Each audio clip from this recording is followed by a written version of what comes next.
بسم اللہ الرحمن الرحیم۔ السلام علیکم۔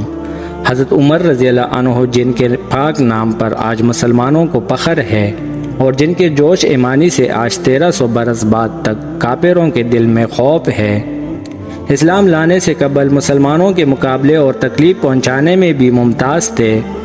نبی اکرم صلی اللہ علیہ وسلم کے قتل کے در پہ رہتے تھے اور ایک روز کفار نے مشورہ کی کمیٹی قائم کی کہ کوئی ہے جو محمد کو قتل کر دے۔ عمر رضی اللہ عنہ نے کہا کہ میں کروں گا۔ لوگوں نے کہا کہ بے شک تم ہی کر سکتے ہو۔ عمر رضی اللہ عنہ تلوار لٹکائے ہوئے اٹھے اور چل دیے۔ اسی فکر میں جا رہے تھے کہ ایک صاحب قبیلہ زہرہ کے جن کے نام حضرت سعد بن ابی وقاص رضی اللہ عنہ ہیں اور بعضوں نے اور صاحب لکھے ہیں، ملے۔ انہوں نے پوچھا کہ عمر رضی اللہ عنہ کہاں جا رہے ہو؟ کہنے لگے کہ محمد کے قتل کی فکر میں ہوں، نعوذ باللہ۔ سعد نے کہا کہ بنو ہاشم اور بنو زہرہ اور بنو عبد مناف سے کیسے مطمئن ہو گئے؟ وہ تم کو بدلے میں قتل کر دیں گے۔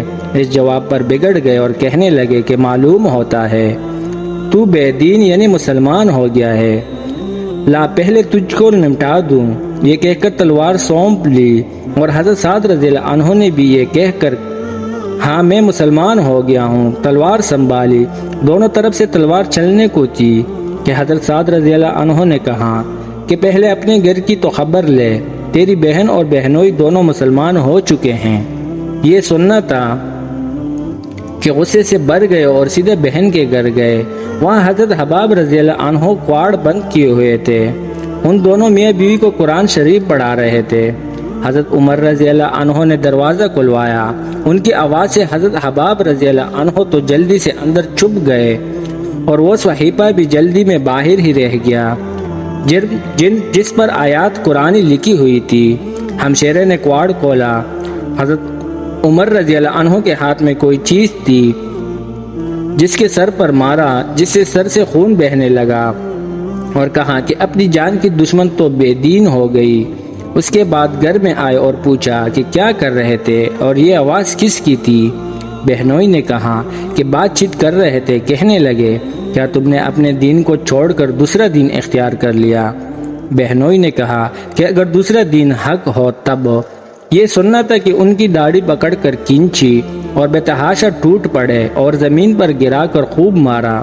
بہن نے چھڑانے کی کوشش کی تو ان کے منہ پر ایک تمانچہ اس زور سے مارا کہ خون نکل آئے۔ وہ بھی آخر عمر رضی اللہ عنہ کی بہن تھی۔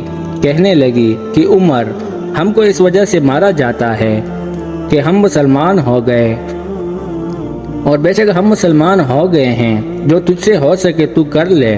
اس کے بعد حضرت عمر رضی اللہ عنہ کی نگاہ اس صحیفہ پر پڑی جو جلدی میں باہر رہ گیا تھا، اور غصے کا جوش بھی اس مار پیٹ سے کم ہو گیا تھا، اور بہن کو اس طرح خون میں بھر جانے سے شرم بھی آ رہی تھی۔ کہنے لگے چاچا مجھے دکھلاؤ یہ کیا ہے؟ بہن نے کہا تو ناپاک ہے اور اس کو ناپاک ہاتھ نہیں لگا سکتے۔ ہر چند اصرار کیا مگر وہ بے وضو اور غسل کے دینوں کو تیار نہ ہوئے۔ حضرت عمر رضی اللہ عنہ نے غسل کیا اور اس کو لے کر پڑھا۔ اس میں سورہ طٰہٰ لکھی ہوئی تھی۔ اس کو پڑھنا شروع کیا، پہلے آیات تک پڑھا کہ حالت ہی بدل گئی۔ کہنے لگا چاچا مجھے بھی محمد صلی اللہ علیہ وسلم کی خدمت میں لے چلو۔ یہ الفاظ سن کر حضرت حباب رضی اللہ عنہ اندر سے نکلے اور کہا کہ اے عمر، تجھے خوشخبری دیتا ہوں کہ کل شب پنجشمہ میں حضور اقدس صلی اللہ علیہ وسلم نے دعا مانگی تھی کہ یا اللہ، عمر رضی اللہ عنہ اور ابو جہل میں جو تجھے زیادہ پسند ہے اس سے اسلام قبول عطا فرما۔ یہ دونوں قوت میں مشہور تھے۔ معلوم ہوتا ہے کہ حضور صلی اللہ علیہ وسلم کی دعا تمہارے حق میں قبول ہو گئی۔ اس کے بعد حضور صلی اللہ علیہ وسلم کی خدمت میں حاضر ہوئے اور جمعہ کی صبح کو مسلمان ہوئے۔ ان کا مسلمان ہونا تھا کہ کفار کے حوصلے پست ہونا شروع ہو گئے، مگر پھر بھی یہ نہایت مختصر جماعت تھی اور وہ سارا مکہ بلکہ سارا عرب اس لیے اور بھی جوش پیدا ہوا اور جلسے کر کے مشورہ کر کے ان حضرات کو ناپید کرنے کی کوشش ہوتی تھی اور طرح طرح کی تدبیریں کی جاتی تھی۔ تاہم اتنا ضرور ہوا کہ مسلمان مکہ کی مسجد میں نماز پڑھنے گئے۔ حضرت عبداللہ بن مسعود فرماتے ہیں کہ عمر رضی اللہ عنہ کا اسلام لانا مسلمانوں کی فتح تھی اور ان کی ہجرت مسلمانوں کی مدد تھی اور ان کی خلافت رحمت تھی۔ جزاک اللہ۔